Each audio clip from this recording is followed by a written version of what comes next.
banget ya teman-teman udah pada datang ke acara belajar bareng untuk malam hari ini. Nah, karena kita belajar bareng nih ya teman-teman, jadi kayaknya lebih enak, lebih afdol kalau misalnya kita on cam semua nih. Atau mungkin kalau misalnya ada teman-teman yang nggak berhalangan untuk on cam, sebisa mungkin on cam yuk, biar kita lebih vibes belajar barengnya itu ada gitu teman-teman. Oke, karena udah jam 7 juga dan aku yakin teman-teman pengen cepet-cepet belajar nih ya, jadi aku buka ya teman-teman. Assalamualaikum warahmatullahi wabarakatuh. Shalom, Om Swastiastu, Namo Buddhaya, salam kebajikan untuk kita semua. Jadi perkenalkan nih teman-teman, untuk kali ini, untuk sesi kali ini, ditemani oleh saya sebagai moderator, yaitu Vichna Putri Sumahyudi, atau kalian juga bisa panggil aku dengan Vichna aja, gitu. Dan untuk sesi kali ini, untuk belajar nih ya, kayak untuk belajar kita akan lebih baik gitu apabila sebelum belajar kita berdoa bersama kayak gitu kan teman-teman. Jadi mungkin langsung aja nih kita buka dengan berdoa menurut dengan kayak agama dan kepercayaan kita masing-masing. Berdoa, dipersilahkan.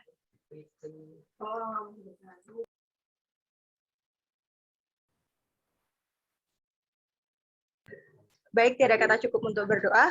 Oke, langsung aja nih ya teman-teman. Nah, tapi sebelum mulai nih, kayak ini udah ada ya tulisannya Hidrosfer Geografi, jadi aku yakin kalian pasti sudah mempersiapkan banget untuk materi kali ini. Tapi sebelum itu, mungkin aku izin mengingatkan ya untuk teman-teman apabila nanti itu di akhir sesi akan ada kuis teman-teman. Jadi kalau misalnya ada teman-teman yang mau sambil double device gitu, sambil meet lain, sebisa mungkin sudah dipersiapkan dari sekarang. Dan juga kalau misalnya selama sesi pemateri nanti itu kalian ada yang mau ditanyakan, itu boleh banget langsung tanya ke via chat ya teman-teman. Jadi nggak apa-apa, langsung kalian chat aja sebelum keburu lupa nih, misalnya kayak oh aku mau tanya ini deh gitu. Nah daripada ntar lupa atau gimana, nanti bisa langsung kalian kirimkan ke chat kayak gitu. Mau ke PC aku atau mau ke everyone juga boleh kok teman-teman. Jadi kalau misalnya ada yang mau ditanyain bisa langsung chat aja ya, nggak usah ragu-ragu gitu.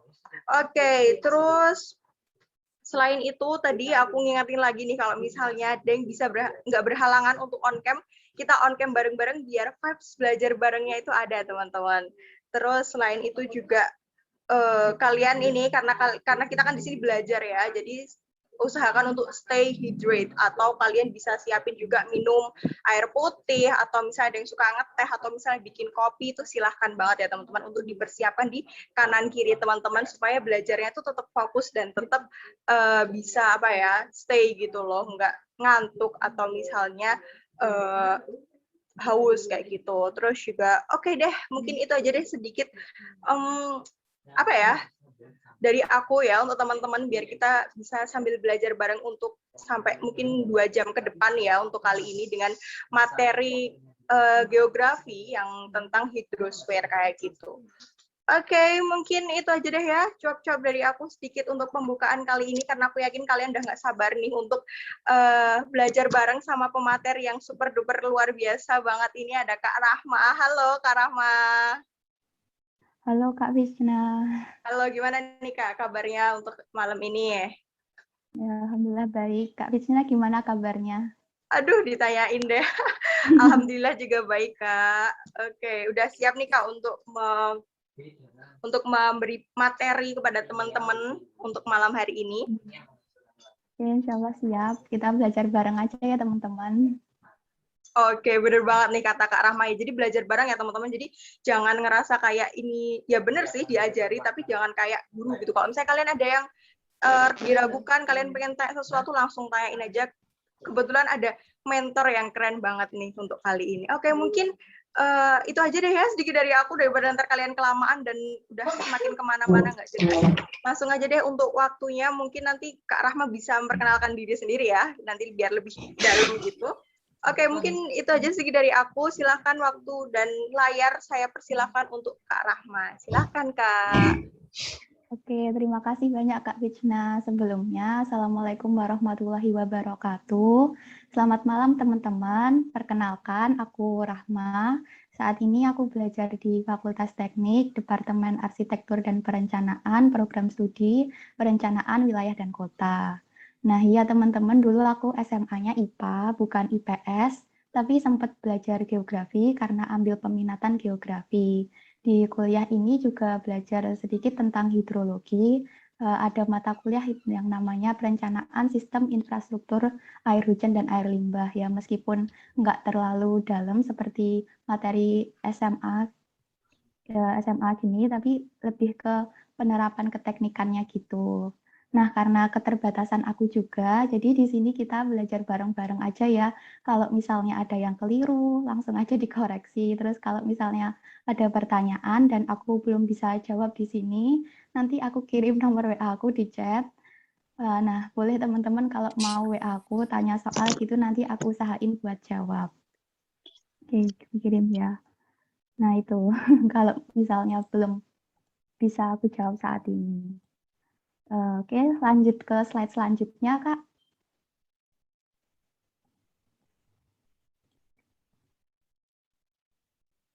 Nah, di sini kita mau belajar apa aja. Nah, sebenarnya materi hidrosfer itu banyak ya, teman-teman. Tapi di sini yang aku mau sampaikan kurang lebih ada siklus hidrologi, terus ada perairan darat yang terdiri dari air tanah, sungai, danau, rawa, kemudian ada perairan laut, membahas tentang klasifikasi laut, relief dasar laut, pergerakan air laut, dan karakteristik air laut. Nah, sebelum lanjut nih, hidrosfer itu apa sih teman-teman? Ada yang tahu? Oke, langsung aja ya. Hidros itu air, fer itu lapisan. Jadi hidrosfer itu sederhananya lapisan air. Nah, hidrosfer itu belajar lapisan air, baik yang berupa benda cair, padat, seperti salju dan es, maupun gas, yaitu uap air. Oke, lanjut ke slide selanjutnya, Kak.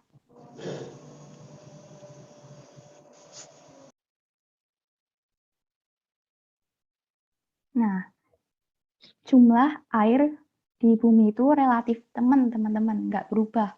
Nah, kenapa? Karena kalau ada perubahan itu hanya perubahan wujudnya aja atau lokasinya. Misalnya di musim panas gitu, sebagian es mencair.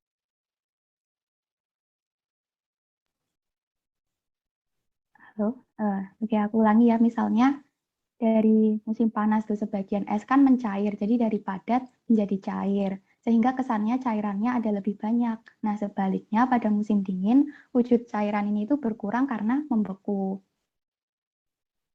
Nah, jumlah air di bumi yang relatif tetap ini disebabkan karena adanya yang namanya siklus hidrologi. Nah, siklus hidrologi ini punya beberapa unsur nih teman-teman. Prosesnya itu gimana sih? Nah, yang pertama dimulai dari laut. Karena 70% bumi itu terdiri dari lautan ya. Nah, ada evaporasi, yaitu penguapan yang dilakukan oleh air, baik di laut, sungai, danau, dan rawa, dan lain-lain. Kemudian ada penguapan yang kedua, yaitu transpirasi, yaitu penguapan oleh tumbuhan atau makhluk hidup. Ada T-nya ya teman-teman buat ingat-ingat transpirasi tumbuhan. Nah, setelah menguap, uap air itu berkumpul membentuk awan yang disebut kondensasi. Nah, kemudian awan dan sebagian uap air bergerak ke daratan karena angin yang disebut adveksi. Kemudian karena awan sudah berat atau jenuh, maka akan jatuh menjadi hujan yang disebut presipitasi. Nah, berikutnya hujan itu akan jatuh ke daratan. Air hujan itu akan masuk ke dalam tanah yang disebut infiltrasi. Kemudian ada perkolasi, yaitu tahap selanjutnya setelah infiltrasi. Nah, perkolasi itu gerakan air dalam lapisan-lapisan tanah. Nah, bedanya sama infiltrasi itu apa? Kalau infiltrasi itu kan gerakan air meresap masuk ke lapisan tanah. Nah, maka perkolasi itu adalah gerakan air di dalam lapisan tanah. Nah, proses perkolasi ini memungkinkan terbentuknya aliran air dalam tanah. Nah, tapi nggak semua air hujan itu bisa terserap dalam tanah.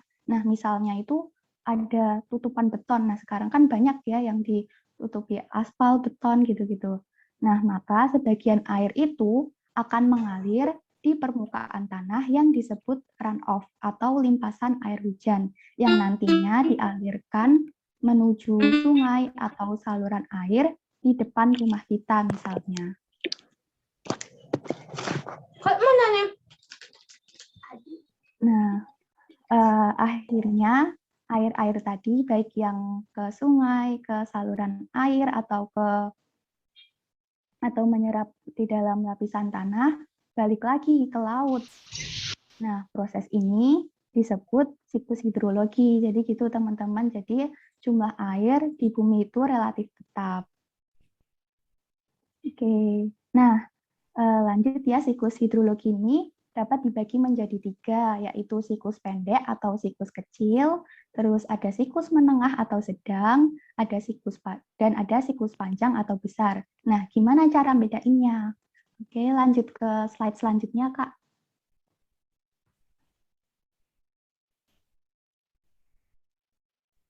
Nah, oh ya, ini ada daftar istilah-istilah tadi ya, teman-teman, singkatnya. Nah, untuk biar lebih paham itu, kalau bisa tuh jangan baca dan hafal dari satu sumber aja, misalnya dari sini aja gitu. Nah, kalau bisa baca dari sumber lain gitu supaya lebih lengkap pemahaman kita. Lanjut aja ya teman-teman. Oke, lanjut ke slide selanjutnya, Kak.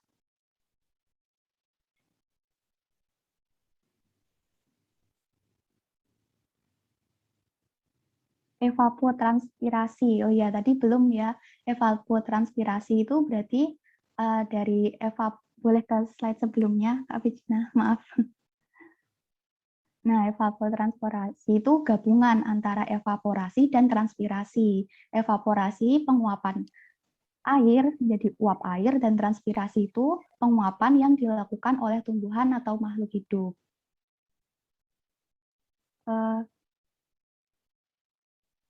Mungkin bisa dicek aja ya teman-teman, itu lihat dari gambar gitu, atau nanti lebih jelasnya di bahasan tentang pembagian siklus hidrologi di siklus pendek, menengah, panjang gitu.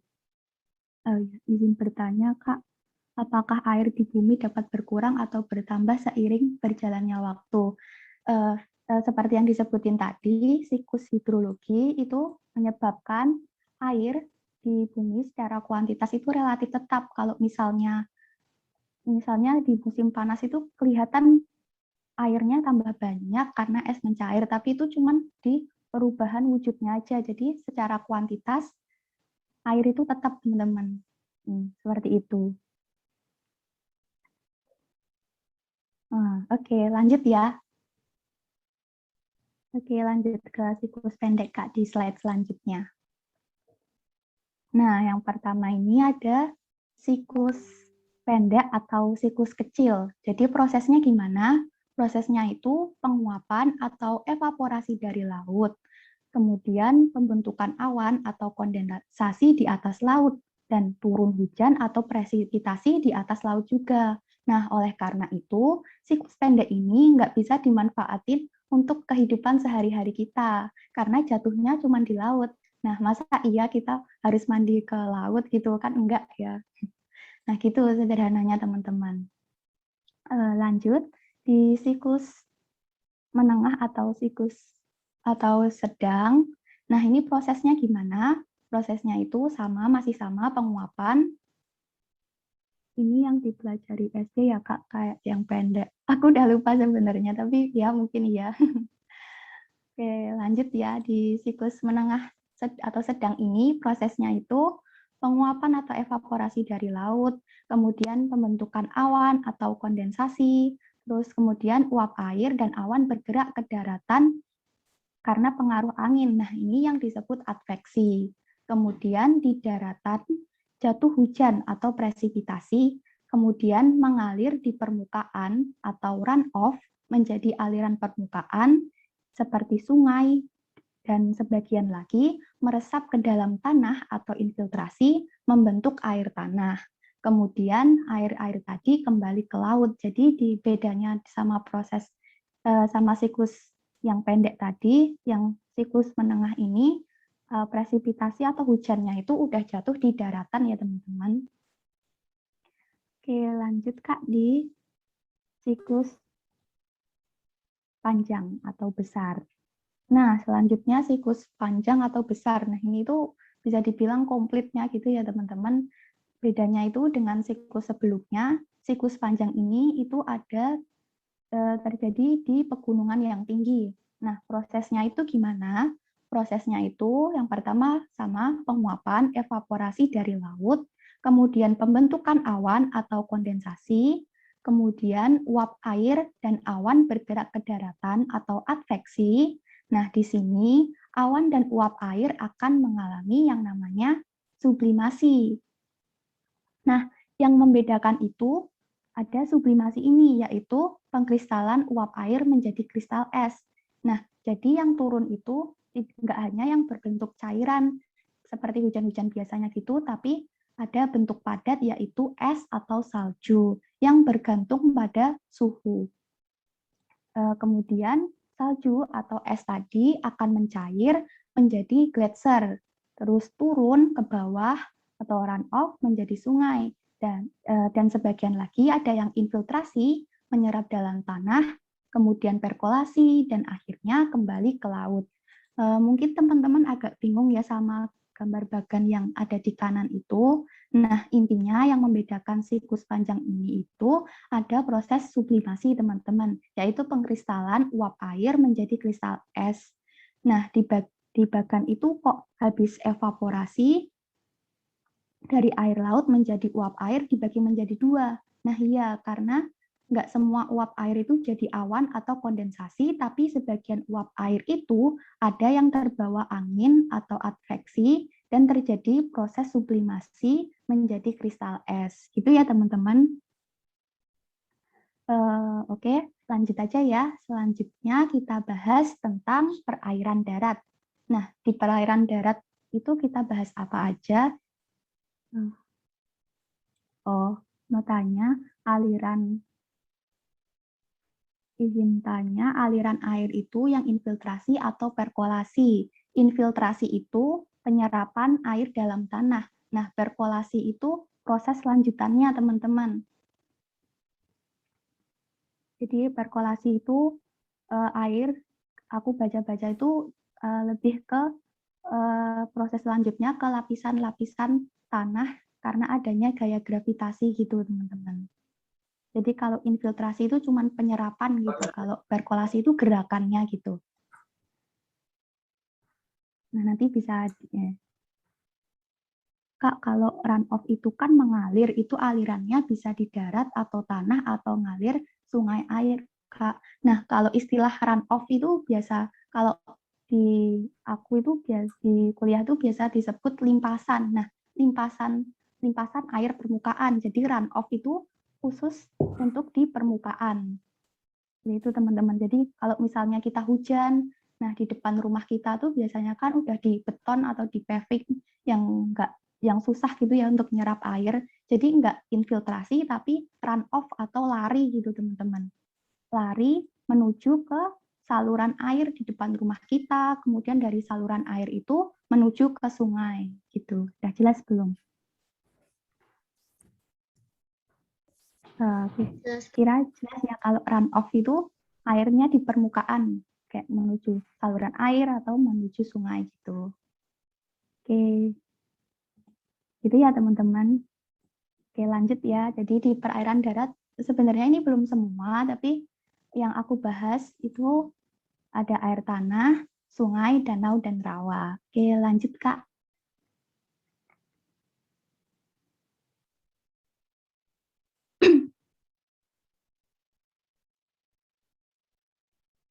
Nah, pembahasan yang perairan darat yang pertama itu air tanah. Nah, apa itu air tanah? Air yang berada di dalam tanah. Nah, singkatnya gitu ya, tapi ini aku dapat referensi yang sepertinya lebih tepat, teman-teman, yaitu bagian dari air yang ada di bawah permukaan tanah yang hanya berada di zona jenuh atau zone of saturation. Kenapa hanya yang berada di zona jenuh? Karena tidak seperti zona aerasi yang diisi air dan udara, pori-pori pada zona saturasi hanya diisi oleh air.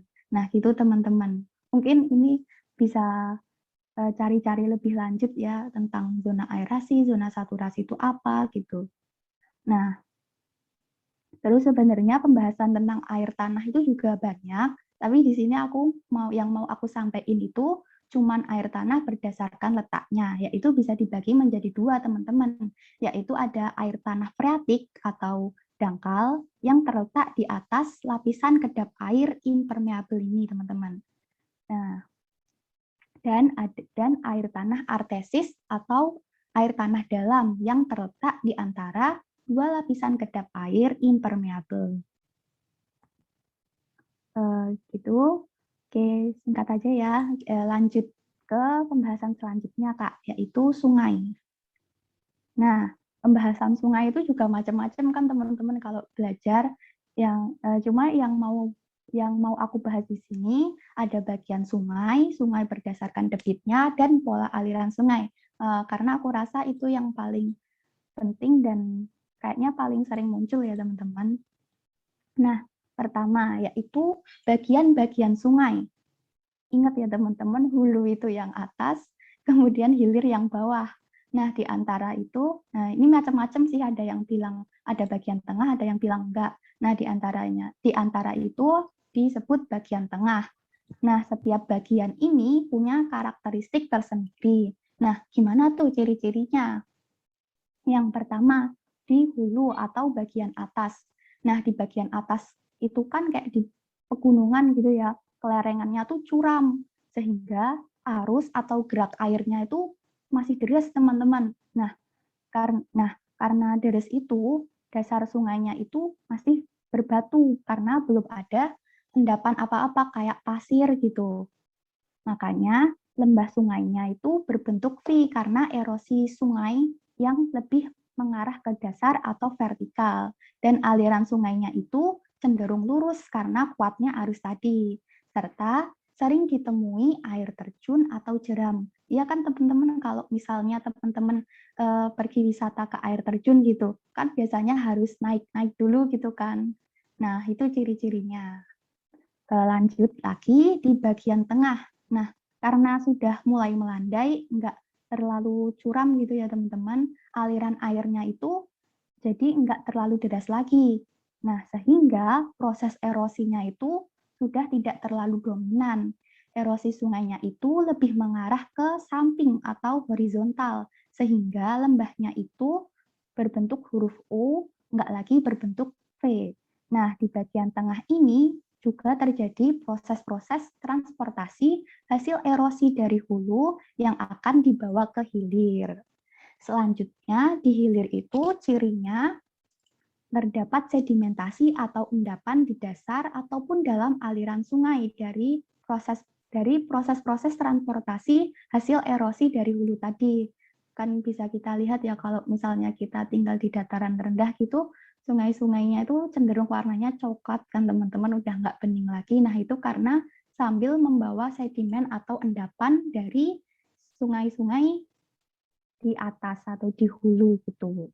Nah, erosinya juga semakin berkurang, sehingga lembah sungai berbentuk U yang lebih lebar ke samping dari bagian tengah tadi, jadi makin melebar gitu. Nah, ciri di bagian hilir, aliran sungainya itu berkelok-kelok membentuk meander.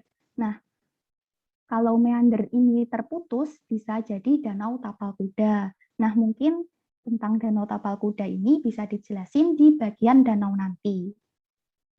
Oke, lanjut.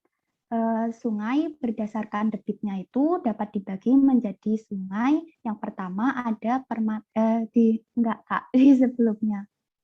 Erosi sungai, erosi itu kayak penggerusan gitu. Meander itu apa? Meander itu bentuk sungai yang berkelok-kelok gitu. Nah, masih di sini Kak, berdasarkan debitnya ini. Oke, lanjut ya teman-teman. Berdasarkan debitnya itu bisa dibagi jadi sungai. Bedanya episodik sama epimeral. Itu di bagian apa ya? Bukan, aku juga masih lupa, mungkin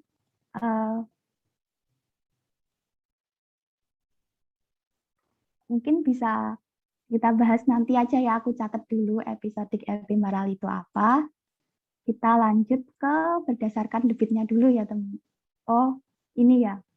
Jadi nah ya, oke, Oke, makanya kita bahas dulu yang permanen atau perennial itu, yaitu jumlah airnya tuh relatif tetap sepanjang tahun. Kemudian periodik itu jumlah airnya lebih banyak di musim hujan dan lebih sedikit di musim kemarau. Nah, oh iya, ini nanti aku cari-cari lagi, teman-teman. Maaf, itu kayaknya aku salah. Aku catat dulu ya, teman-teman. Mungkin kita belakangan nanti bahasnya tentang episodik intermittent, yaitu air yang hanya ada pada musim hujan sama ephemeral. Nah, oke, lanjut dulu ya, teman-teman.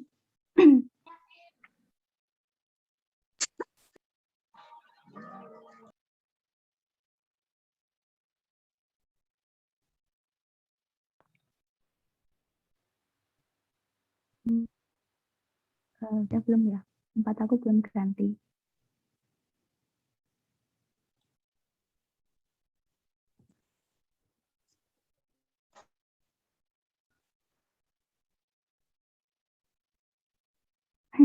Nah ya, oke, nanti aku coba cari dulu ya, teman. Maaf teman-teman, kayaknya aku salah. Gitu.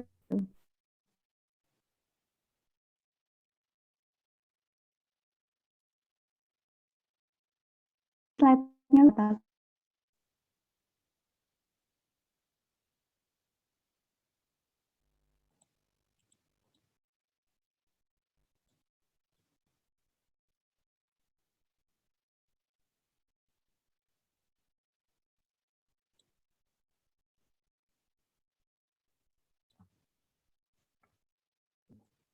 atau jaringan aku ya yang buruk ya. Udah ganti belum ya teman-teman slide-nya? Belum, Kak. Belum. Belum. Sekarang udah, Kak. Makasih, Bu gangguan.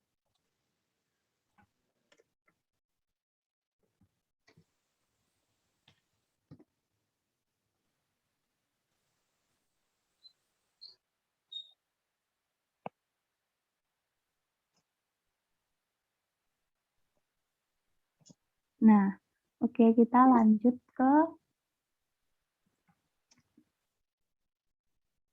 ke bahasan pola aliran sungai. Kalau menurut aku, pola aliran sungai itu cukup bingung ya teman-teman, dan agak sulit gitu.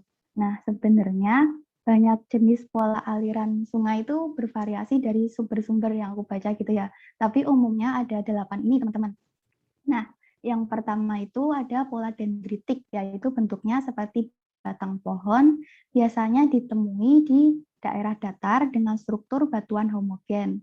Kemudian ada pola rektangular, yaitu saluran-saluran air itu mengikuti, putus-putus, enggak.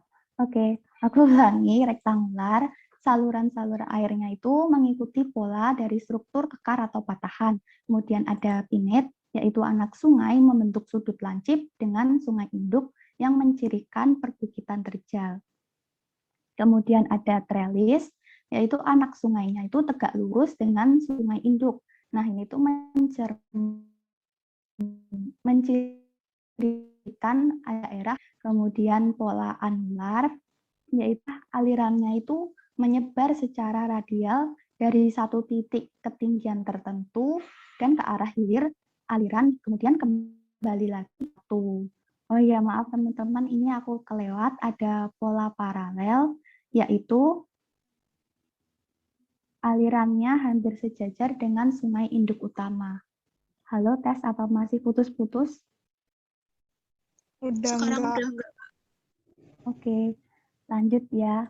Terus ke radial sentrifugal, yaitu arah alirannya itu menyebar secara radial dari satu titik ketinggian tertentu ke puncak gunung api. Nah, terus ada pola sentripetal, nah itu berlawanan dengan pola radial. Jadi aliran sungainya itu mengalir ke satu tempat yang berupa cekungan atau depresi. Nah, kalau teman-teman cari itu biasanya gambar pola radial sentrifugal dan sentripetal itu ada bantuan tanda panahnya ya teman-teman. Nah itu bisa lebih mudah untuk diidentifikasi. Maaf aku ambil gambarnya yang ini jadi agak bingung gitu ya teman-teman. Nah tadi kan ada istilah patahan. pada pola rektangular dan lipatan pada pola trellis. Nah, yang mungkin lebih jelasnya itu dibahas pada bab litosfer ya teman-teman. Nah, beda lipatan atau patahan itu sederhananya gimana sih? Nah, lipatan itu merupakan gerakan pada lapisan bumi yang tidak terlalu besar dan berlangsung dalam waktu yang relatif lama. Nah, sehingga menyebabkan lapisan kulit bumi itu melipat, yang umumnya kita jumpai pada pegunungan-pegunungan. Nah, sedangkan patahan itu merupakan gerakan pada lapisan bumi yang relatif besar dan terjadi dalam waktu yang relatif sangat cepat, sehingga mengakibatkan lapisan kulit bumi retak atau patah. Nah, gerakannya ini itu bersifat vertikal, sehingga diperoleh bentuk muka bumi yang berbentuk patahan gitu teman-teman. Nanti ada yang istilahnya itu horst dan graben. Nah, contoh patahan di Indonesia yang terkenal itu misalnya ada patahan Semangko yang membentang di sepanjang Pulau Sumatera. Terus ada patahan Lembang, patahan Opak di Pulau Jawa, dan masih banyak lagi. Nah, sederhananya itu teman-teman beda lipatan dan patahan, nanti bisa cari-cari sendiri ya. Oh iya, kalau aku sendiri lewat penjelasan kata-kata itu kalau nggak lihat gambar masih kesulitan. Nah, kalau dari aku sendiri itu lebih mengamati ke gambarnya teman-teman gitu. Kayaknya lebih mudah kalau lihat gambarnya. Oke, lanjut Kak.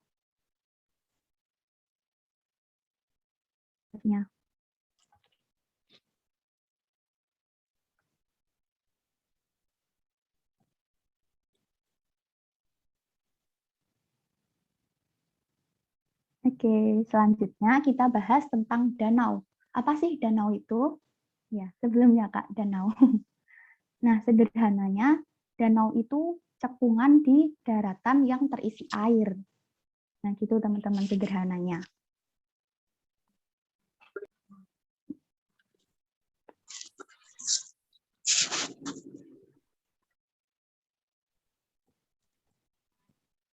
Halo Kak Pisna, mungkin bisa di slide sebelumnya. Oh iya, nah ya ini udah. Terima kasih Kak. Nah, aku ulangi ya, sederhananya danau itu cekungan di daratan yang terisi air. Nah, jenis-jenis danau itu sebenarnya macam-macam, tapi di sini aku juga cuma mau bahas tentang berdasarkan proses terjadinya atau pembentukannya. Nah, berdasarkan proses pembentukan atau terjadinya ini, danau dapat dibagi jadi danau tektonik, danau vulkanik, danau tektovulkanik, danau dolin atau karst, danau glasial, danau laguna, danau tapal kuda, terus ada waduk atau bendungan. Mungkin di referensi lain lebih banyak ya teman-teman. Oke, kita bahas dari danau tektonik dulu. Danau tektonik itu terjadi karena ada kegiatan tektonisme, teman-teman. Contohnya itu Danau Tondano, Danau Singkarak, gitu. Terus ada danau vulkanik. Nah, namanya juga vulkanik, terjadi karena kegiatan vulkanisme atau kegunung apian. Contohnya itu ada Danau Kelimutu. Terus ada danau kenapa danau vulkanik warna hijau? Sebenarnya aku juga kurang tahu, tapi ada mineral-mineral tertentu kayaknya gitu teman-teman. Mungkin nanti bisa cari-cari lagi, baca-baca dulu gitu. Oke, lanjut ya. Lanjut ke danau tektovulkanik. Danau vulkanik panas nggak sih, Kak? Aku juga nggak tahu. Mungkin bisa cari di internet dulu, teman-teman. Cobain aja.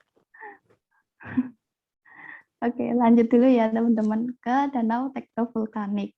Nah, itu terjadi karena kegiatan tektonisme dan vulkanisme. Jadi gabungan ya teman-teman. Nah, contohnya itu Danau Toba. Nah, gimana itu? Nah, jadi danau tektovulkanik atau vulkanotektonik sama aja adalah danau yang terjadi karena gabungan tektonisme dan vulkanisme. Nah, ini tuh karena akibat letusan gunung berapi terjadi pemerosotan di tepi diatrema atau pipa vulkanik. Nah, nanti bisa jelasnya cari sendiri ya teman-teman, kayak bagian gunung api gitu, namanya diatrema. Terus membentuk depresi atau cekungan yang kemudian tergenang air. Nah, contoh danau tektovulkanik yang udah aku sebutin tadi yaitu Danau Toba. Nah, itu kan ada Pulau Samosir yang berada di tengah Danau Toba itu. Nah, Pulau Samosir itu merupakan bagian dari tepi kebundan yang roboh dan muncul di atas permukaan air danau. Itu teman-teman. Terus lanjut ke Danau Dolin atau Kars. Nah, ya karena Kars ya terjadi di daerah Kars atau Kapur. Contohnya itu ada danau-danau di Pegunungan Sewu. Terus lanjut, danau glasial terjadi karena mencairnya gletser. Nah, ini contohnya di Indonesia nggak ada ya teman-teman, di luar negeri sana gitu. Oke. Terus lanjut ada danau Laguna. Ini tuh terjadi akibat kombinasi antara angin dan ombak yang membentuk tanggul-tanggul pasir di sepanjang pantai. Nah, kalau contohnya di Indonesia, tadi aku baca itu ada Danau Tolirejaha di Ternate. Terus ada Danau Tapal Kuda. Nah, Danau Tapal Kuda ini terjadi, nah, tadi ya pembahasan lanjutan dari sungai tadi, Danau Tapal Kuda atau Oxbow Lake itu terjadi akibat terputusnya meander. Meander itu sungai yang berkelok-kelok tadi pada akibat dari sedimentasi. Nah, contohnya itu bisa kita lihat, Kak, tolong ulangi tadi Danau Laguna terjadi akibat apa? Oke, Danau Laguna tadi terjadi akibat kombinasi antara angin sama ombak, teman-teman. Kayak kayak di pinggir pantai gitu, misalnya di tebingnya gitu, kayak ada kan, aku juga lupa di mana contohnya, tapi kayak ada yang terisi air gitu, teman-teman. Nah, jadi kayak gitu. Bukannya dan Tapal Kuda itu sumber lumah. Aku nggak tahu ya teman-teman. Tapi dari data aku tuh sungai itu banyak di Kalimantan yang rawa-rawa kayak gitu teman-teman. Nah, karena sungai Mer itu yang berkelok-kelok, sedimentasinya banyak, nah itu bisa terputus, kemudian jadi Danau Tapal Kuda ini teman-teman. Aku kurang tahu yang di Jember itu, tapi mungkin bisa juga. Terisi yang Laguna ya terisi disebabkan oleh air pantai itu sendiri yang Danau Laguna. Nah iya teman-teman, dari yang referensi aku baca itu Danau Laguna itu kombinasi antara angin sama ombak gitu, kayaknya ombaknya tinggi kena angin gitu, terus terperangkap gitu kan teman-teman. Kok misalnya di situ ada cekungan bisa buat budidaya ikan cupang, air asin kan ikan cupang. Oke, lanjut ya teman-teman. Ada waduk atau bendungan, yaitu merupakan danau yang terbentuk karena aliran air yang terbendung. Alami juga bulan. Contohnya itu ya banyak ya teman-teman, ada bendungan Katlawa, Waduk Gajah Wungkul gitu. Oke, lanjut ke pembahasan lanjutnya ya.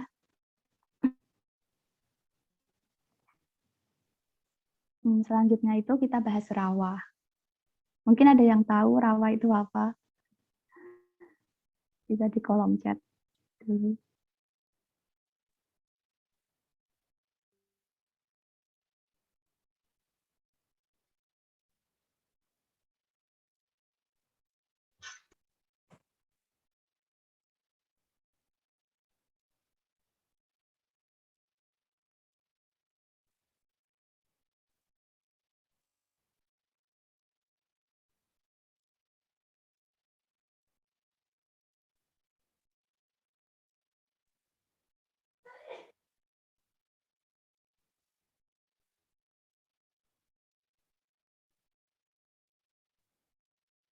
Maaf teman-teman, aku kepental. Oke.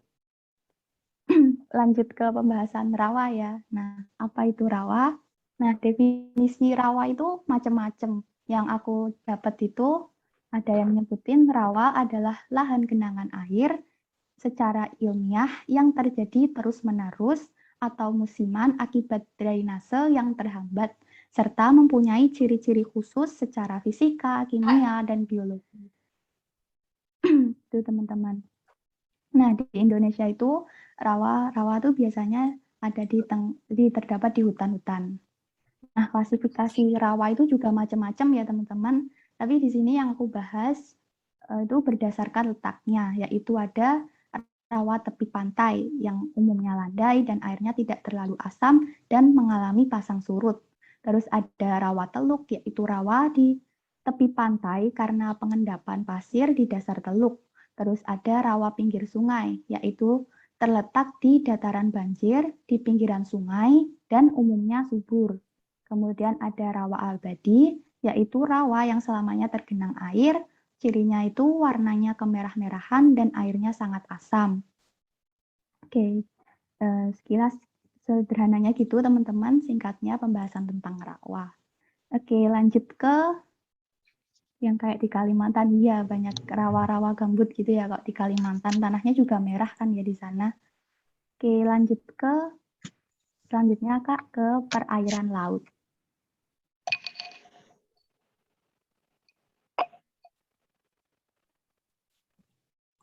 Oke, di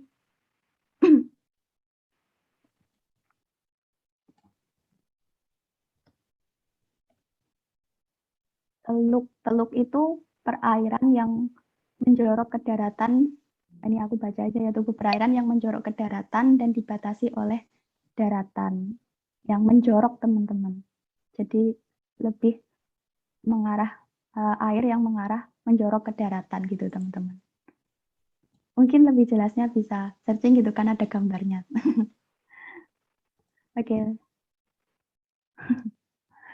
Oke, lanjut ya ke perairan laut. Nah, di sini yang aku mau bahas itu pertama berdasarkan kedalamannya. Terus di beberapa sumber itu beda-beda ya teman-teman, tapi mungkin yang bisa kita tahu itu tahu urut-urutan dari zonanya itu sama sifat-sifatnya. Yang pertama itu ada zona litoral, yaitu zona pesisir, tempat batas pasang surut air laut. Terus kemudian ada zona neritik, yaitu zona dangkal atau biasa disebut dangkalan. Terus ada zona batial, yaitu zona laut dalam, dan zona abisal, yaitu zona laut yang sangat dalam.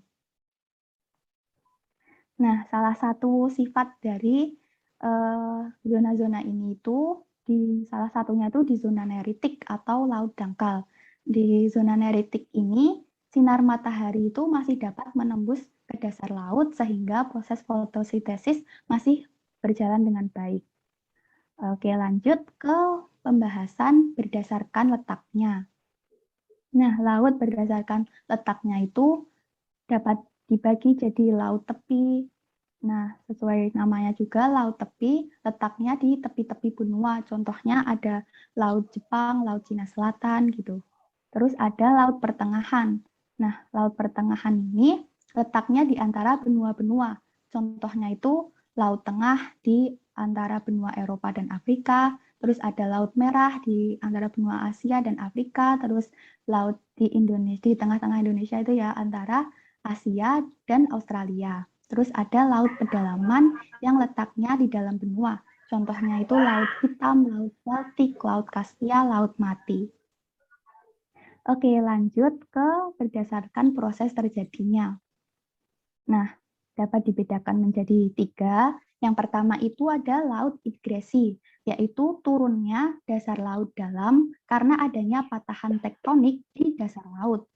Terus ada laut transgresi, yaitu laut yang meluas karena pasang atau bagian rendah dari daratan itu digenangi air laut. Nah, jenis laut transgresi ini sering juga disebut laut meluas atau laut ini itu aku baca itu terjadi pada masa setelah berakhirnya zaman es, teman-teman. Nah, di Indonesia contoh laut transgresi itu terdapat di Laut Jawa, Selat Malaka, Laut Cina Selatan, dan Selat Karimata. Oke, yang selanjutnya ada laut regresi, yaitu laut yang menyempit karena air surut. Nah, ada yang nggak mudeng. Ya, pelan-pelan aja teman-teman dibaca-baca dulu. Jadi kan ini berdasarkan proses terjadinya. Proses terjadinya laut itu gimana sih? Nah, kalau laut ingresi itu karena turunnya dasar laut, karena patahan tektonik gitu. Terus laut transgresi itu laut yang meluas. Kenapa? Karena ada air pasang atau bagian rendah daratan lautnya itu ada bagian daratan rendah yang digenangi air laut. Terus ada laut regresi, laut yang menyempit karena airnya surut. Jadi surut gitu teman-teman, kan menyempit kan ya. Kalau surut tuh kayak mundur gitulah kalau kita lihat dari daratan gitu. Nah, gitu teman-teman. Jadi berdasarkan proses terjadinya itu ya laut itu gimana sih bisa terbentuk gitu. Oke, lanjut ya teman-teman ke relief dasar laut. Oke, selanjutnya Kak, slide selanjutnya. Ini juga sebenarnya lebih bagus lagi kalau baca di referensi-referensi lain. Ya minum dulu. Ya aku izin minum dulu ya, sebentar.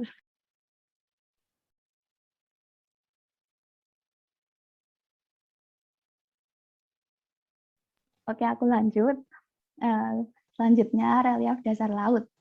Nah, yang pertama itu ada dangkalan, yaitu ya dikirim. Dangkalan, yang pertama itu ada dangkalan, yaitu dasar laut yang luas, yang kedalamannya itu sekitar antara 0 hingga 200 meter, dan masih merupakan bagian dari benua.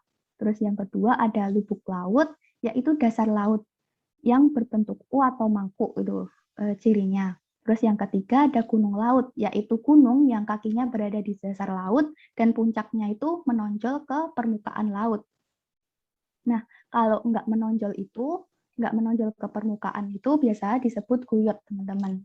Terus ada palung. Nah, ini sering kan dengar palung Jawa yang nah, palung itu dasar laut yang berbentuk V atau menajam. Jadi dalam gitu, teman-teman. Nah, terus ada ambang laut, yaitu bukit sempit seperti tanggul yang terletak di antara dua laut dalam. Terus ada punggung laut, yang nomor 6 itu, yaitu lereng yang ada di dasar laut. Oke, jadi sederhananya gitu ya teman-teman, relief dasar laut. Nanti bisa baca-baca dari sumber lain juga biar lebih paham gitu sama istilah-istilahnya. Oke, lanjut Kak. Selanjutnya ke pergerakan air laut. Oke, pergerakan air laut. Nah, bisa dibedain jadi gelombang dan arus.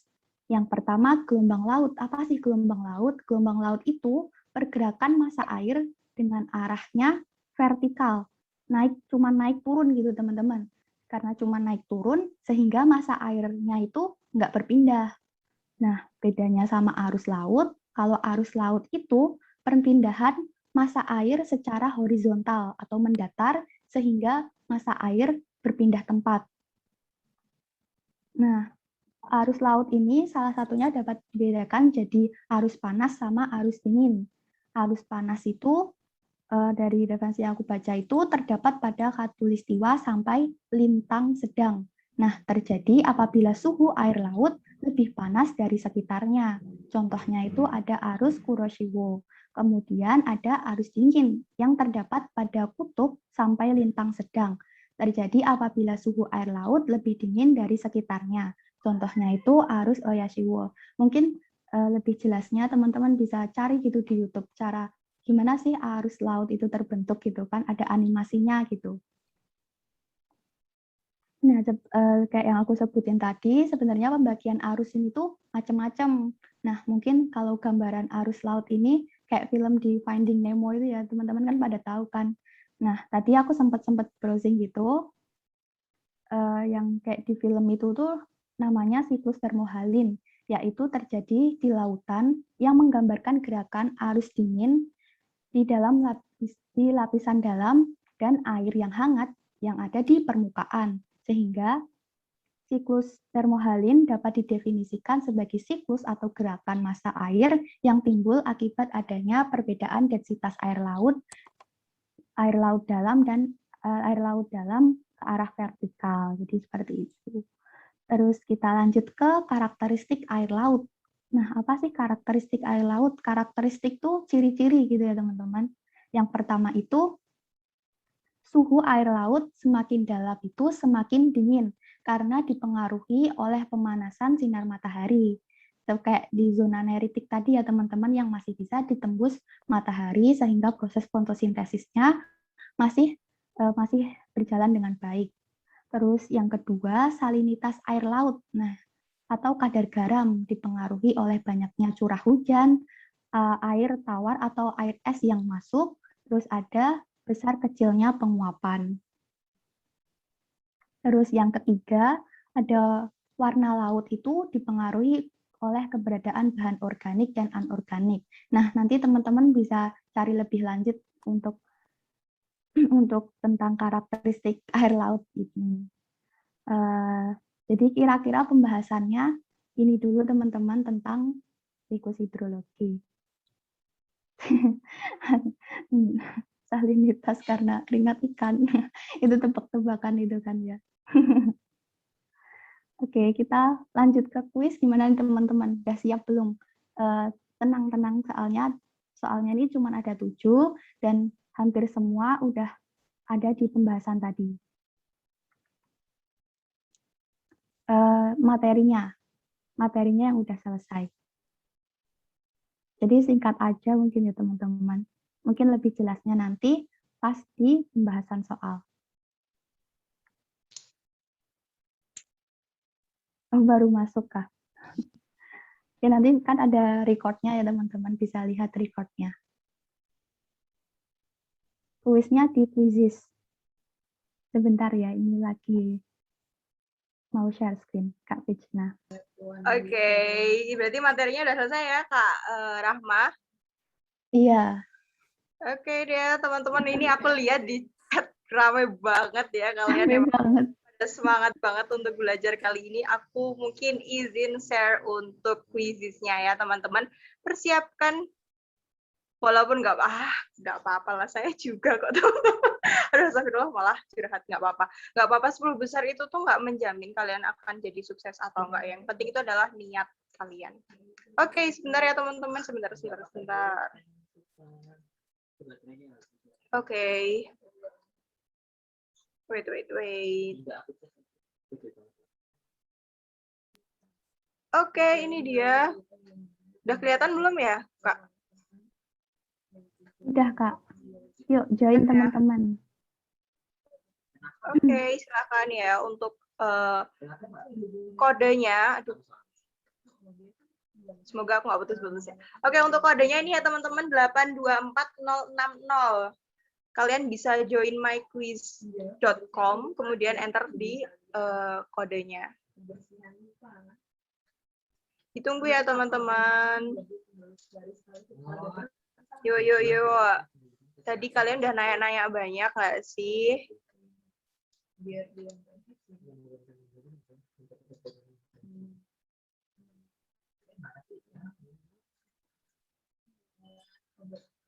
Ini deh aku share link ya. Sebentar.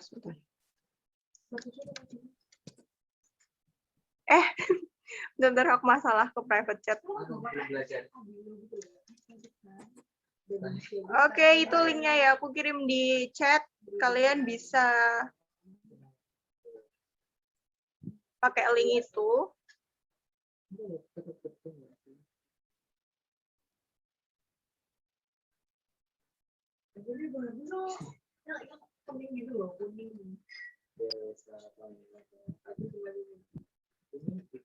Ini kok nggak ada. Ini memang nggak ada suaranya, udah deh.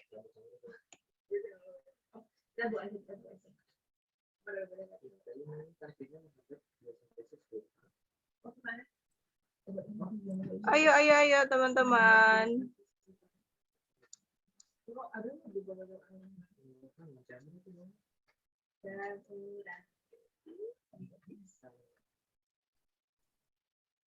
Masih ditunggu ya untuk kalian bisa langsung join ke linknya untuk Quizizz.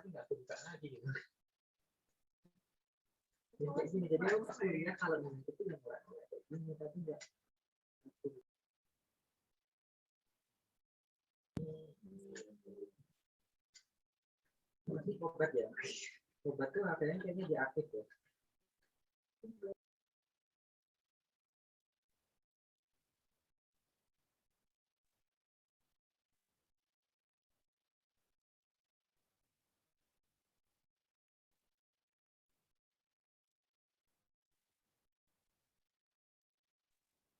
Oh, ini udah pada join ya kok?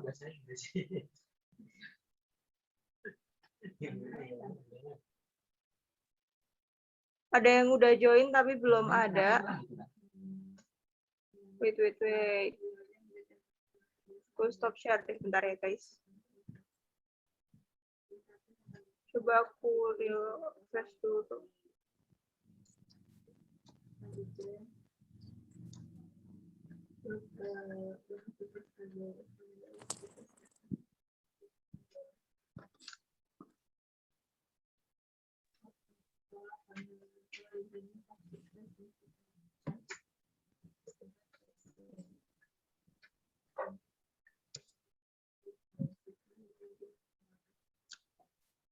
Ini masih loh.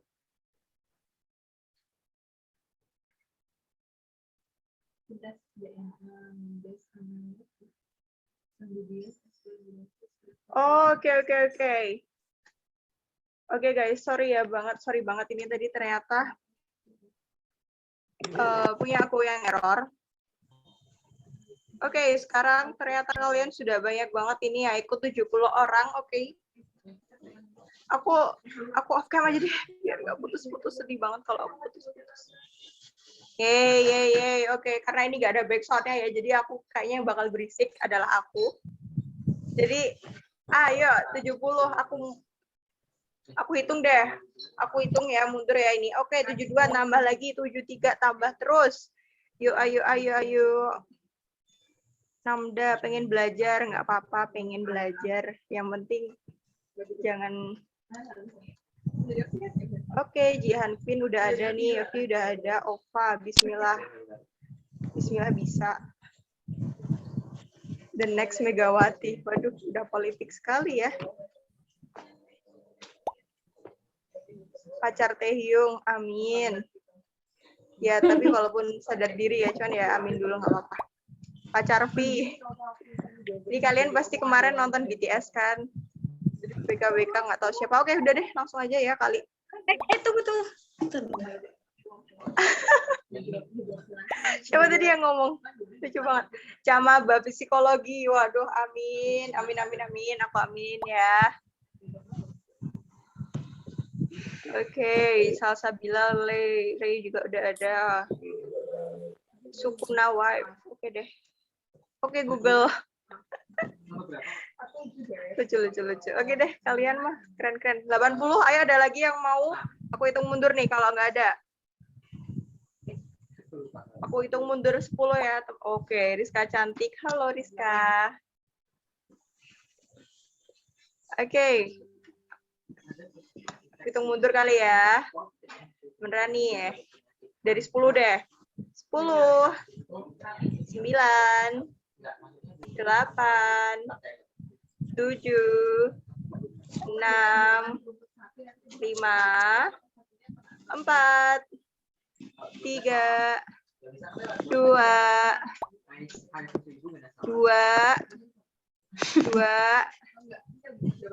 2. Oke, 1. Oke, Pipit menjadi yang terakhir. Aku start. Ternyata ada lagi Alia. Oke deh.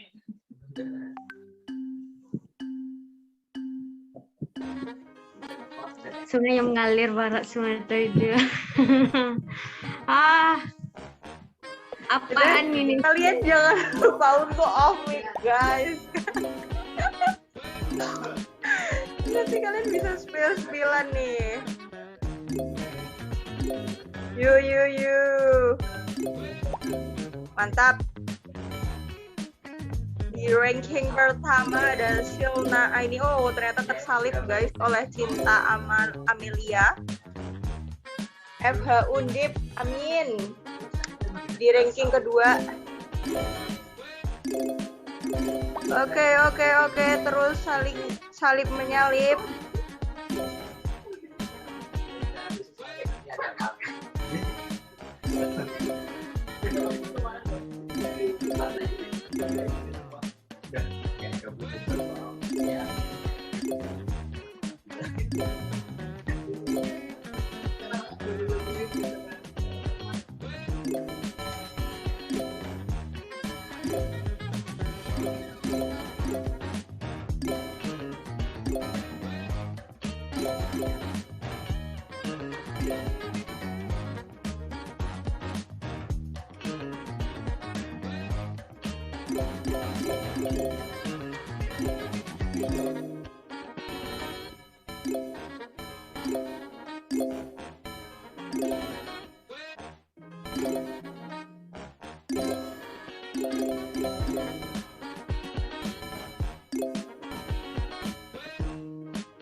Wow, oke. Ini aku lihat udah banyak banget yang selesai ya.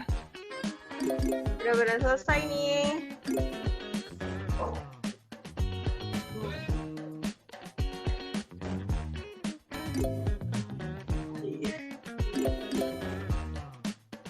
Yang belum selesai, aku tunggu deh, nggak apa-apa, sebentar.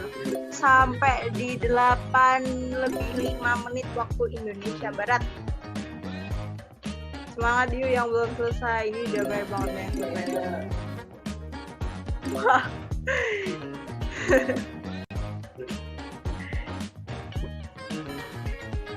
Wah, ini cinta stay di atas ya, keren nih. Oh, sampai oke, ada maba via UB22. Semangat mengejar ya.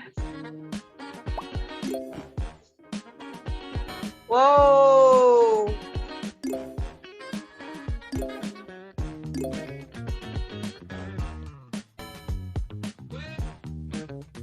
Gimana nih Andira nih? Cuman bener 2.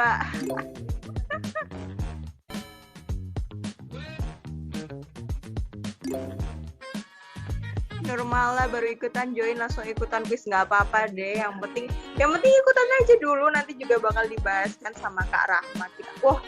Wow, ternyata ada Mbak Via dan juga Cinta Amelia yang menduduki peringkat 1 dan 2. Mohon maaf ya Cinta, kamu harus terlempar ke peringkat 2 sayang. Oke.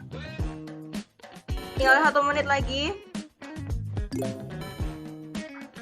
Jawab kuis modal bismillah.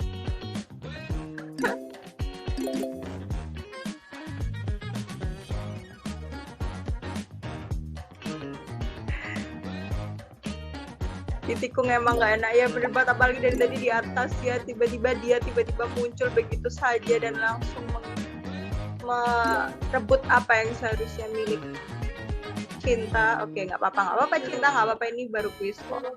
Oke, kan udah jam 8:05 teman-teman, ini udah ya, aku stop share ya untuk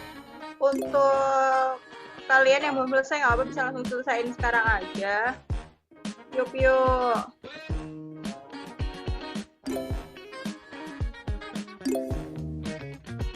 Oke. Karena aku tahu juga ini bagi teman-teman yang udah selesai pengen cepet-cepet tahu kan, gemes gitu jawabannya apa sih yang benar, apa sih. Jadi oke deh, untuk kuis kali ini aku close ya teman-teman. Wait.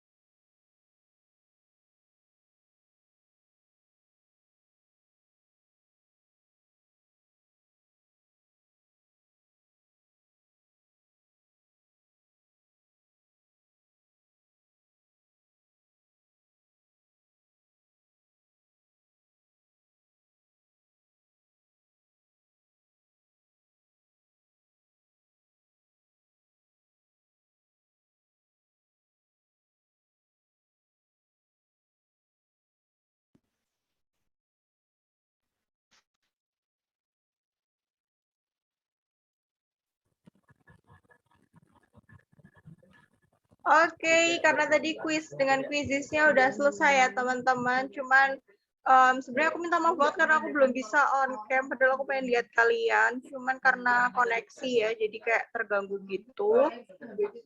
Sebelum ke Kak Rahma nih, aku pengen tanya-tanya dulu ke kalian tadi. Aku mau tanya siapa yang di sini paling rame di chat tadi ya? Ayo.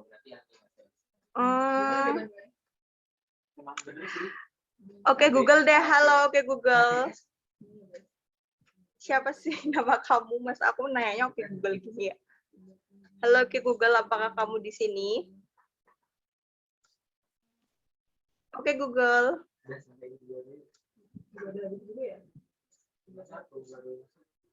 Halo, Beb. Saya Kak. Iya, nama kamu oke Google, terus aku harus manggilnya siapa? Oke. Kenapa Kak? Ini oke Google emang harus ngetik gitu ya? Ya udah deh, nggak apa-apa. Gimana tadi kamu ngikutin kuisnya?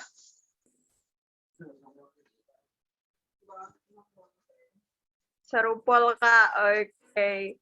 Yaudah deh, karena kamu nggak bisa on mic, aku mau minta kamu untuk nunjuk salah satu temanmu mungkin yang ada di sini untuk on mic. Ayo.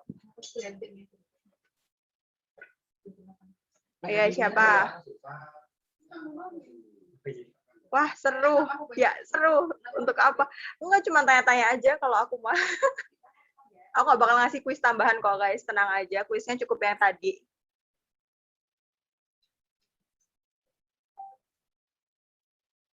Nah, nomor WA, aduh. Kalau ada yang cowok, boleh kok. Ada pembahasannya, tenang aja habis ini. Ini sebenarnya tadi aku cuma mau kalian biar refresh dulu aja gitu sebelum kita masuk lagi ke pembahasan tentang kuis oleh Kak Rahma. Tapi oke deh, kayaknya aku lihat kalian di kolom chat udah pada seru banget gini, udah pada rame banget. Kok. Oke, Cinta. Halo, Cinta. Kamu bisa on-mic nggak, Cinta? Hai Kak. Aduh, Cinta. Namanya cantik, profilnya cantik, suaranya juga subhanallah. Apa kabar, Cinta? Alhamdulillah baik Kak. Apa kabar? Aku kayak nanyain apa aja, lucu banget ya namamu Cinta. Kayaknya enak nggak sih punya nama Cinta, Cin? Enggak sih. Sering digombalin ya pasti ya? Enggak juga. Oke, aku mau tanya nih, gimana tadi kayaknya kamu ini ya, strike 7 kali ya, itu berarti kamu bisa jawab semua tuh, gampang banget apa gimana nih soalnya? Apa kurang susah? Standar lah, Kak. Oke, berarti tadi udah nyimak banget lah ya. Perlu pembahasan nggak sih, Cin, kalau buat kamu, Cin? Perlu lah. Kan yang Oke. lain juga perlu. Oke, thank you Cinta, thank you Oke Google, thank you juga untuk semua yang sudah merespon aku ya. Aku tahu kalian juga ini udah malam kan, langsung aja deh. Daripada basa-basinya kebanyakan, aku langsung serahin ke Kak Rahma untuk membahas soal kuis yang tadi. Jadi jangan sedih juga kalau tadi yang barusan join kok langsung kuis kayak gitu. Nah, itu nanti ini langsung kita jawab bersama-sama, oke? Oke, silakan untuk Kak Rahma, waktu dan layar saya persilakan. Oke, makasih banyak Kak Fitna udah bantu share screen ini. Gimana teman-teman soalnya? Gampang-gampang kan ya, Cinta aja betul semua gitu. Kebanyakan udah dibahas tadi, mungkin ada yang belum. Nah, untuk lebih, oke langsung aja ya teman-teman kita bahas dari soal nomor 1. Nah, secara kuantitas, air di bumi relatif tetap jumlahnya disebabkan oleh jawabannya ya B, daur hidrologi. Daur itu sama kayak siklus ya teman-teman. Kayak tadi sebelumnya, secara kuantitas air di bumi itu relatif tetap jumlahnya karena ada daur atau siklus hidrologi yang berlangsung secara terus-menerus dari laut menguap menjadi hujan, terus mengalir ke darat dan kembali lagi ke laut dan seterusnya. Oke gitu. Nomor 1 ini masih gampang ya teman-teman. Kan tadi juga udah dijelasin panjang kali lebar di awal tentang siklus hidrologi. Oke, lanjut ke soal nomor 2. Ini jenis pertanyaan sebab akibat. Soalnya, muka air tanah dangkal selalu turun dari tahun ke tahun, sebab proporsi imbuhan air tanah dangkal menjadi kecil jika air larian kian besar. Nah, air larian itu apa sih? Air larian itu run off ya teman-teman istilahnya di yang pembahasan tadi. Nah, ini jawabannya itu pernyataan benar, alasan benar, dan keduanya menunjukkan hubungan sebab akibat. Nah, gimana ini? Air tanah dangkal itu disebut freatik, atau kalau orang-orang kita itu umumnya menyebutnya air sumur. Nah, dari tahun ke tahun itu cenderung turun, teman-teman. Nah, fenomena ini itu biasanya terjadi di kota-kota besar. Contohnya di Jakarta. Teman-teman udah pada tahu kan yang di berita-berita itu Jakarta turun gitu-gitu. Nah, sebab proporsi atau perbandingan imbuhan air tanah dangkal menjadi kecil jika air larian atau runoff kian besar. Contohnya itu di Jakarta.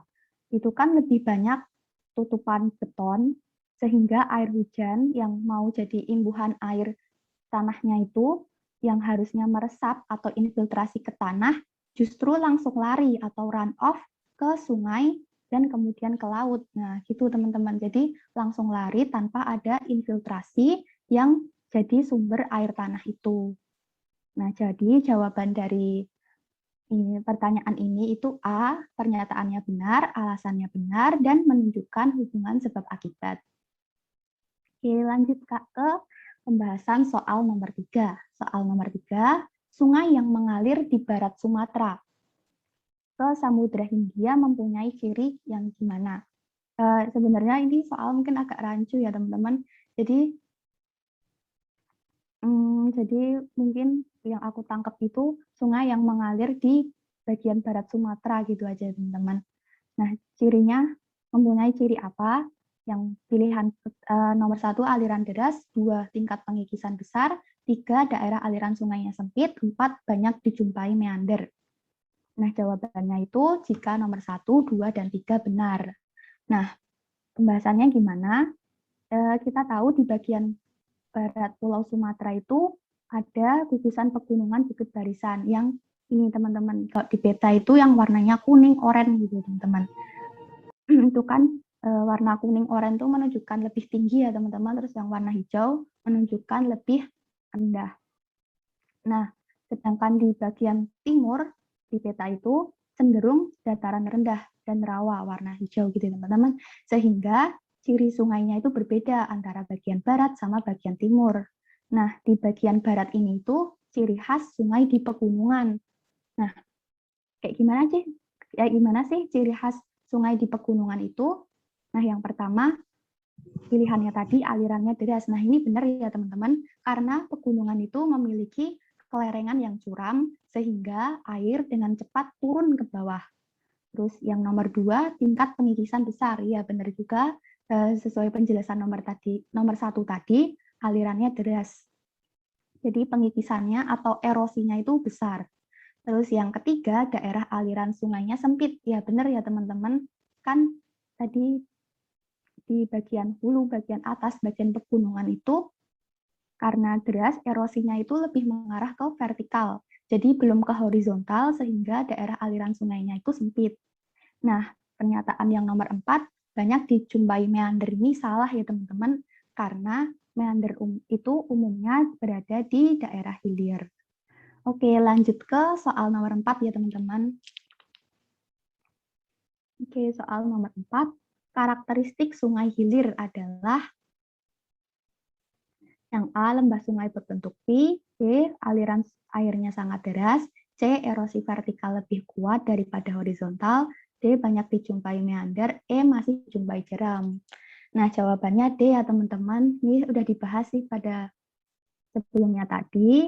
Ciri di hulu itu kondisi dasar sungai berbatu, terus lembah sungainya berbentuk V, terus sering ditemui air terjun dan jeram, terus erosi sungainya mengarah ke dasar sungai atau lebih ke vertikal, dan aliran sungainya cenderung lurus karena saking secepatnya arusnya itu. Terus yang di bagian tengah cirinya itu lembah sungai berbentuk U, aliran air tidak terlalu deras karena udah lebih landai dari di bagian hulu.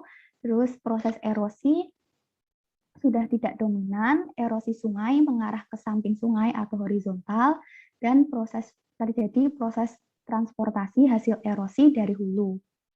Terus yang di hilir cirinya itu lembah sungai berbentuk huruf U yang lebih lebar dari bagian tengah tadi, terus terdapat sedimentasi atau pengendapan di dalam alur sungai, terus terjadi di daerah ada dataran banjir, biasa ditemui di bagian hilir ini. Terus ya erosi tadi karena U lebih mengarah ke horizontal, terus aliran sungainya berkelok-kelok yang disebut meander, teman-teman. Oke, gitu pembahasan soal nomor 4. Lanjut ke nomor 5. Nah, mungkin yang nomor 5 ini agak bingung ya teman-teman. Gambar di atas memperlihatkan beberapa lokasi pada kelokan sungai. Lokasi yang memungkinkan berkembangnya ekosistem mangrove ditunjukkan pada nomor berapa. Nah, ini tuh tipe jenis soal kayak gini tuh mungkin agak membingungkan karena gabungan gitu ya teman-teman. Ada bagian hidrosfer tapi juga ada bagian tentang mangrove gitu, tentang ekosistem gitu. Nah, syarat tumbuh mangrove mungkin udah umum ya teman-teman, yaitu adanya lumpur atau sedimentasi. Terus kemiringan lahannya landai, kalau di pantai ombak lautnya itu tenang, dan terjadi pasang surut air laut. Nah, yang perlu digarisbawahi di sini, syarat tumbuh mangrove yaitu adanya lumpur sedimentasi. Nah, meander itu gimana sih? Meander itu sungai yang berkelok-kelok, jadi ada sisi yang tergerus, itu kayak yang digambar itu, gambar yang atas yang hijau ada yang tergerus, erosi, tapi ada juga yang terdeposisi atau endapan. Nah, terus kita identifikasi gambarnya, yang nomor 1, sebenarnya gambarnya dari bawah ya teman-teman, yang nomor 5 itu, kalau kita lihat itu lebih ke bagian luar sungainya. Nah, nomor 3 itu baru bagian yang tererosi. Terus bagian 4 terjadi endapan, terus yang nomor 2 itu lebih menunjuk ke bagian tengah sungai, terus yang nomor 1 itu juga terjadi erosi. Jadi alirannya itu ya ada tanda panahnya dari bawah itu. Nah, jadi jawabannya yang D, yang 4, karena di bagian nomor 4 itu ada lumpur atau sedimentasi yang menjadi syarat tumbuh dari mangrove itu sendiri. Oke, lanjut Kak ke soal nomor 6.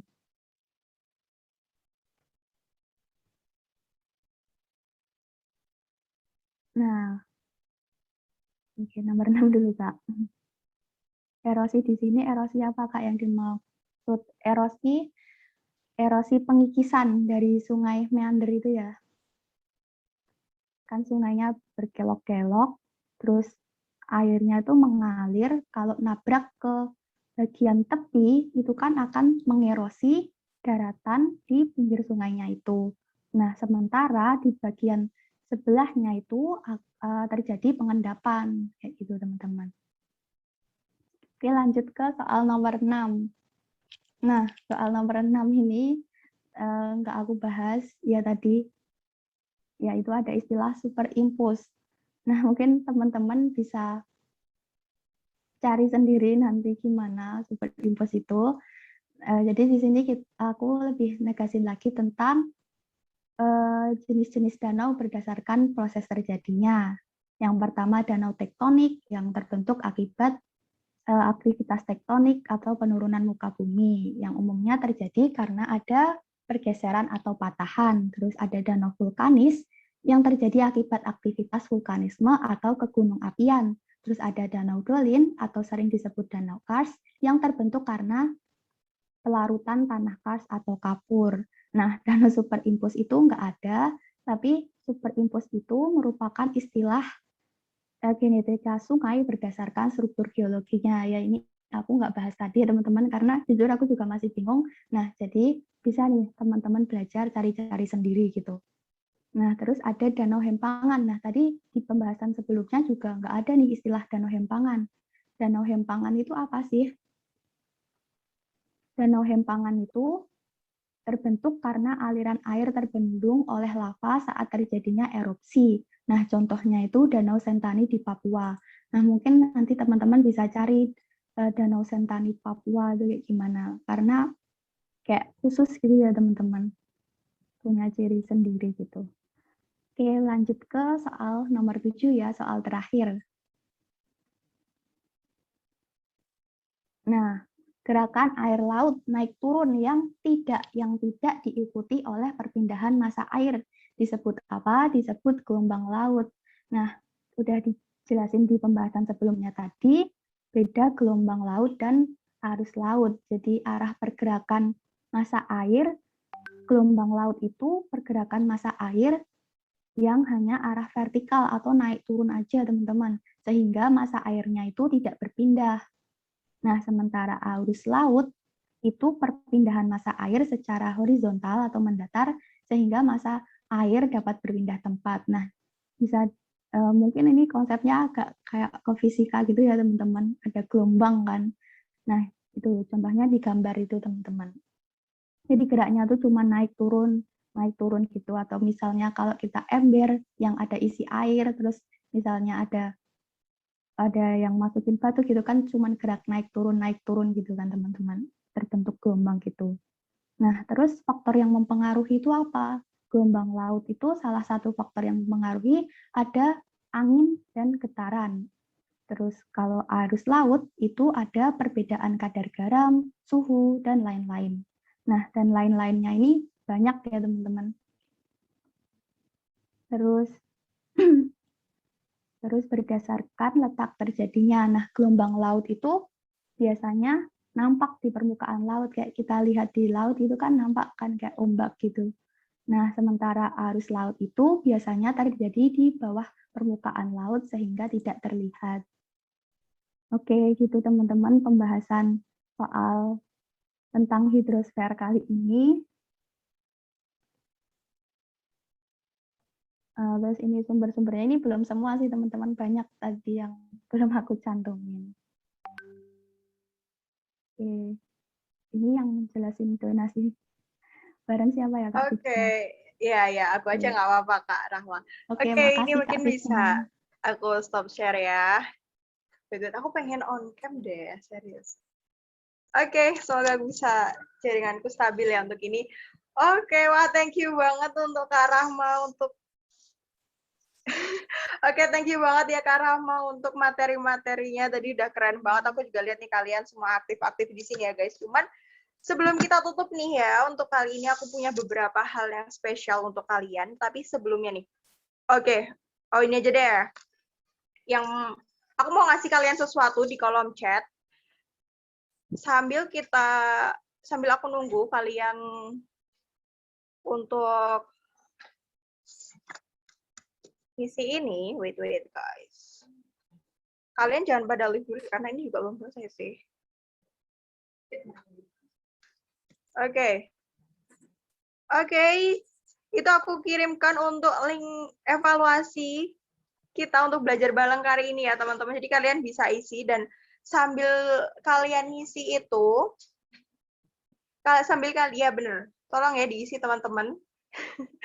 Untuk evaluasi juga untuk kedepannya kayak gitu. Oke, sambil kalian ngisi itu aku mau denger nih closing statement atau kira-kira gimana sih Kak Rahma, pengalaman Kak Rahma untuk ngisi tutor untuk sesi malam hari ini, gimana Kak? Aku mau tanya-tanya nih. Ini pengalaman baru sih buat aku ngajar kayak gini. Jadi masih agak deg-degan dan agak gimana gitu ya teman-teman. Jadi aku mau minta maaf. Agak nggak jelas-jelas gitu, tapi ya bisa tanya aku lewat WA. Ini aku kirimin lagi ya nomor WA aku gitu. Mungkin bisa tanya di situ. Terus ya kalau bisa aku jawab, aku bantu jawab, aku bantu cari gitu. Untuk teman-teman pesannya tetap semangat. Mumpung masih bulan September nih belajar UTBK. Kak Rahma sekarang kuliah di jurusan apa? Aku sebenarnya di teknik teman-teman. Aku dulu IPA di Prodi Perencanaan Wilayah dan Kota. Departemennya itu Perencanaan dan Arsitektur. Gitu teman-teman. Tapi aku dulu IPA, tapi ambil peminatan geografi. Oke, wah. Oke, thank you Kak Rahma untuk closing statement-nya itu ya teman-teman. Jadi ya Kak Rahma juga baru pertama kali nih teman-teman. Jadi maaf kalau misalnya tadi agak grogi-grogi gitu, tapi menurutku udah keren banget sih untuk menjelaskan materi-materi tentang hidrosfer tadi ya. Oke, thank you banget untuk Kak Rahma, dan thank you juga nih untuk teman-teman yang udah support Kak Rahma ini untuk pertama kali tutornya. Dan tadi ya kayak misalnya Kak Rahma bilang kalau Kak Rahma itu dari IPA gitu teman-teman. Jadi untuk teman-teman di sini yang mungkin ada yang mau linjur, nah itu jangan khawatir gitu, karena lihat aja nih ada anak teknik di sini guys, dari IPA ke teknik kayak gitu pasti bisa kayak gitu. Dan juga Oke, kalau misalnya kalian mau tanya-tanya untuk PPT-nya atau materinya gimana, ini ada di Telegram ya. Kalian bisa join untuk grup di Telegram, teman-teman. Jadi nggak usah risau gitu. Oke, nah terus untuk kali ini, oh ya, tadi aku jadi kepikiran nih kalau misalnya tadi ada satu slide yang belum aku tampilkan ya ke kalian sini.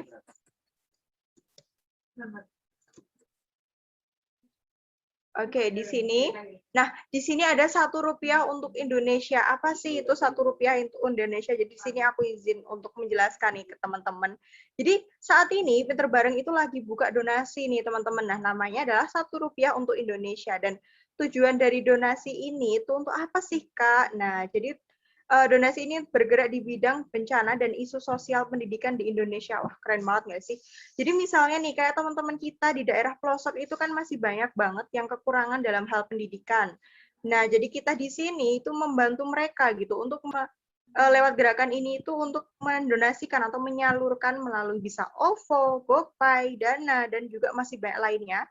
Jadi bagi kalian itu yang mau donasi bisa langsung scan QR di sini ya, QR code di sini ini yang udah aku tampilin, dan juga bisa lalui bit.ly Rp1 ya, dengan S dan R-nya itu kapital.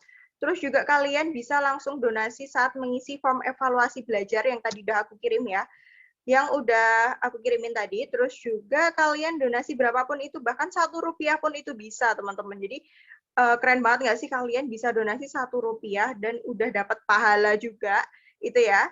Terus juga termasuk dari salah satu penggerak pendidikan di Indonesia. Jadi ya keren banget lah pokoknya untuk Rp1 untuk Indonesia ini menurutku adalah change yang bagus banget untuk kalian bisa berdonasi, bisa belajar bareng juga ini untuk teman-teman yang ada di luar sana kayak gitu ya teman-teman. Jadi ini kalian kalau misalnya mau langsung bisa QR code di sini bisa di scan kayak gitu. Oke. Oke, mungkin itu sedikit info dari aku. Oke, ini udah beneran terakhir ya teman-teman. Jadi ini udah bener-bener terakhir tadi info terakhir dari aku. Tapi sebelum kita tutup, aku mau kalian on cam dulu dong untuk kita bisa dokumentasi untuk sesi kali ini. Untuk kita belajar bersama Kak Rahma. Lagi burik Kak, nggak apa-apa kamu mah pasti merendah ya. Yuk ayo. Oke, halo Cahyani udah on cam. Afra juga udah on cam. Halo Cindy. Kok lari ayo Alvaro, aku tunggu kamu untuk on cam ya. Nih Inri, Patricia juga udah on cam. Yuk. Halo teman-teman. Frey. Nah, gini kan aku bisa lihat kalian ya. Lagi di motor, Kak. Aduh, hati-hati kamu kalau lagi di motor. Keren ya, di motor aja belajar gitu. Oke. Yuk, aku tunggu deh bentar. Sampai 8.31 deh. Aku tunggu 1 menit untuk kalian ya. Ayo.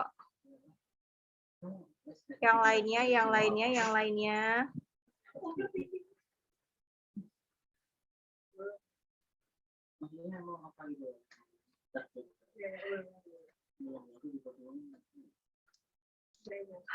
Oke deh, karena udah 31 juga, jadi aku bakal screenshot ya teman-teman, jadi persiapkan diri kalian. Oke, untuk sesi dokumentasi kali ini, aku izin untuk screenshot ya teman-teman. Oke, 1, 2, 3. Oke, sip, mantap. Ada 2 slide. Oke, slide yang kedua ini ya, sayangnya nggak ada yang on cam, jadi oke deh, 1, 2, 3. Oke. Oke, sip. Udah ya, semuanya udah aku screenshot.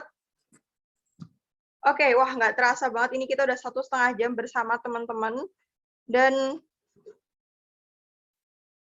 pokoknya untuk sesi belajar kali ini, untuk belajar bareng kali ini, aku ya sebagai moderator di sini, berterima kasih sebanyak-banyaknya untuk teman-teman yang udah menyediain untuk menyempatkan hadir gitu, untuk kita belajar bareng-bareng di sini bersama dengan Kak Rahma tentang materi hidrosfer geografi tadi gitu ya teman-teman. Jadi aku berdoa semoga kalian semua yang baru berjuang sekarang itu bisa lancar terus untuk belajarnya, bisa besok bisa dapat apa yang kalian inginkan kayak gitu ya teman-teman. Dan thank you juga untuk Kak Rahma yang udah bersedia untuk mengisi materi kita ya yang sangat luar biasa untuk kali ini.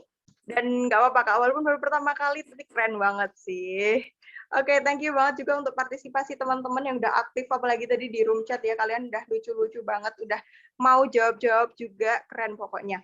Ya gitu deh teman-teman, mungkin afdol lagi kalau misalnya kita tutup acara belajar bareng kali ini dengan berdoa menurut agama dan keyakinan kita masing-masing. Berdoa dipersilahkan.